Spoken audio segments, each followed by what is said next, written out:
G'day folks, I'm Dezsery from Number One Aquaponics, and I'd like to thank you for purchasing this course today. The one that's in front of you is a very interactive course. It covers video, audio, kinesthetic. In fact, whatever way you learn, you'll find that that type of material is on there for you. We've even got quizzes that you can self-assess yourself, and you can test against yourself of how you're going. If not, you can go back to the course notes, you can relearn and start again. So it's not like our day courses where you sit in, you're bombarded with a heap of information, and then you go home and you forget about it. This way you'll learn over and over and over again.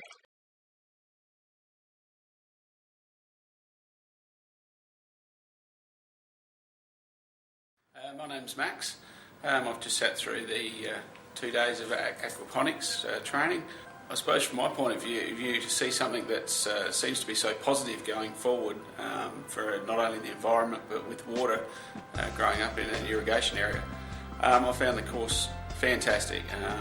I battle to sleep after each day because of the reasons that it gets the mind ticking of how things can be done so much better, so much more efficient, and with a healthier outcome. Yes, the course content on the DVD, to work through that is so simple, so easy. It's step by step, you can pace yourself. It has the advantage that I found very good in the fact that you can actually print out the notes and read them at your leisure as you're going through. So the contents on the DVD are fantastic. Yeah, hello there. My name's Jeff, and like Max, I've had the most 2 enjoyable days ever, I could say that without a doubt, on listening about aquaponics. I think I've become a bore with my friends telling them about this wonderful course, and they can't believe how sustainable it is, how little land you need, hardly using any water. It's the most sustainable thing that I've ever heard of. The outcome is terrific, healthy veggies and fish, and the fish do all the work for us as far as fertiliser. It's been a great 2 days, and my thanks go to our course presenter. So we thank you very much for having a go at this type of course. It's very different than what you're used to probably. And we've also got in there a number of some software. We've got in there also some books on how to do solar powered systems or how to hook up onto the grid. We've also got fingerling production, plant ratio, everything you can think of is on there. So please have a good look around in interactive DVD for you. Let us know how you find it, and please, we can only make it better for you for 102, which will be start looking into some really nitty-gritty things, some of the trade secrets from 20 years of aquaculture experience that I've had both here and overseas. So thanks very much. We look forward to working with you very soon. And don't forget, you've also got a discount from us of 10% on 102 for purchasing 101. So thanks again, and we look forward to seeing you. Aquaculture is thriving in Australia and is a major regional employer with around 6,000 jobs in the sector. It's a fairly simple concept: rear fish in a hatchery and then grow them out in a farm. Riverland growers travelled to Redcliffs today to look at integrated farming techniques. Aquaponics uses the waste from aquaculture and horticulture to support both crops. As we feed fish, we're creating ammonia, nitrites and nitrates. And it's the nitrates that fish farms or aquaculture fish farms usually dump to eliminate toxicity to fish.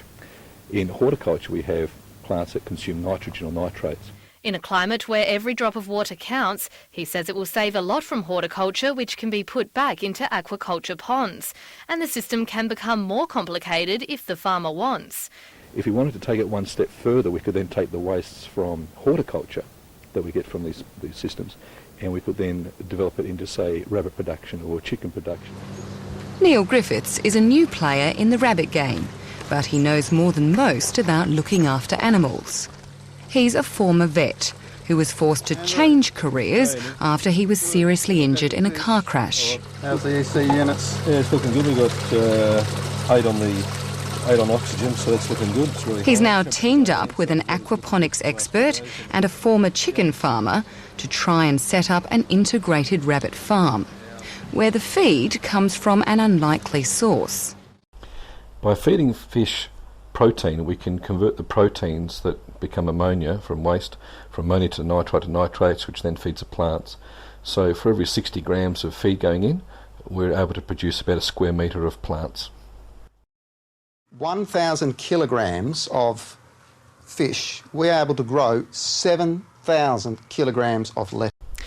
For every kilo of rabbit production, we require about 3 kilos or 3.2 kilos of lettuce or green production, which is also a supplement to their diet, and also the addition of water, of course. The idea has already taken off around the world, with private families taking advantage, but it's yet to boom in the commercial market despite some good return. There are various types of home systems that the public are using around the world, and some of them are grow bed media and NFT. And as the one depicted in this video here that we're watching now, this is a combination hybrid of NFT and media beds put together. The reason we do that is that we can get better production out of the two hybrids put together, or the two systems put together as a hybrid. We still have the main mechanisation as with a 2,000 litre tank like we've got here, or 780 litre tank, clarifiers as we can see here as well, which takes out the waste and stops the beds from clogging up, and also helps also with the NFT as well. And then we've also got alarm systems that are at an option, of course, for those people that need to go away for long excessive periods of time. The good thing about these types of systems is that with NFT you can grow your lettuces, herbs, or the fast growing produce in these types of systems. And these beds here we can then grow the longer term, cultivating things like cucumbers and tomatoes and cantaloupes and all those other things that take a lot longer as a root produce. It's a very quick return on investment, plus with the benefit that it's an organic style produce, so it's a high value.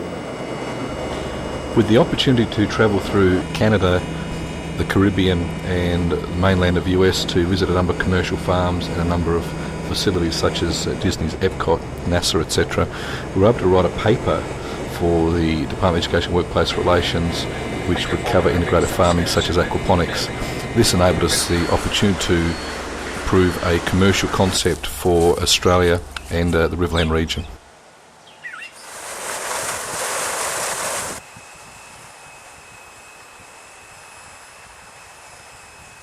That we didn't know the correct ratio of how much fish to the plant growing area, and that 3,000 gallon tank doesn't have to be 3,000 at all. It could be 500 gallons to provide enough nutrients for this little bit of growing area.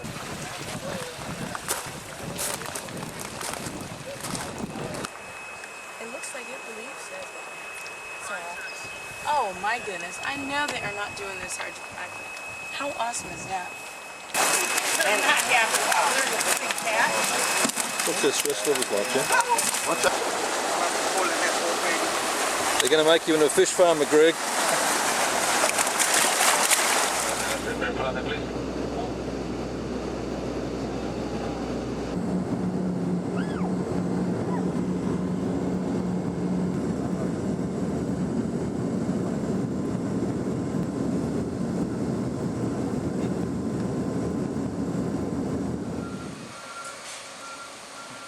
Let's, how many square feet are you?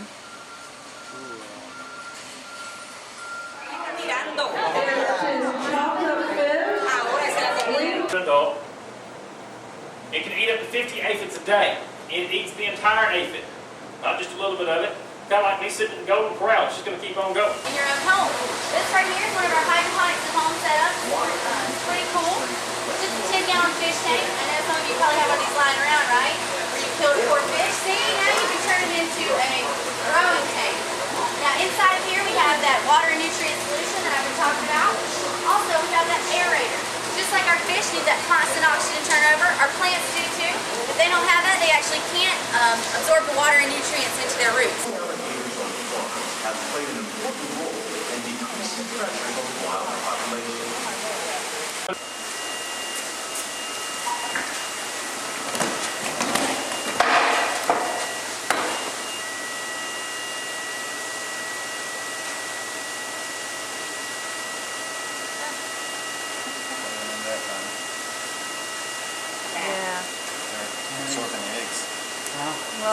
The eggs look better than they did last time. And the kids got a hold of it. They didn't want to be part of it anymore. You know, that's what the way it goes. Different plants, of course. In the summertime, you almost got to use different plants because of the heat. So I'm going to meet Rebecca Nelson and John Pate down here. I think this will definitely have to be our last stop. Okay, so you can. All right. Okay. All right. Just don't wait too long. You might, sell out. I won't. Don't worry. Okay. All right. Thank you.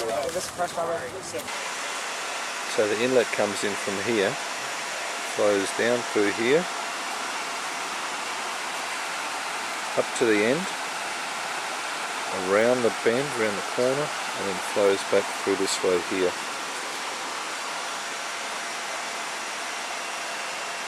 And out the outlet there, back into the sump which is over here. So the water's flowing from the tanks, over to the hydroclone, over to a degasser, over to bird netting, into a mineralisation, and also into a settlement tank which is added to calcium hydroxide or potassium, into filtration, and from the pump into the system.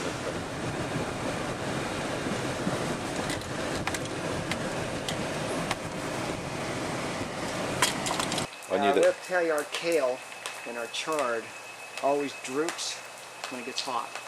So we end up cutting it in the morning. So that's why it's looking all droopy there. I should clean that. With the region suffering low commodity prices and looking for diversity, aquaponics may be the answer. There's not a lot of good news, and there doesn't seem too much good news around the corner, and people have pulled crops out even. So they're looking at alternatives, and this one stacks up pretty well.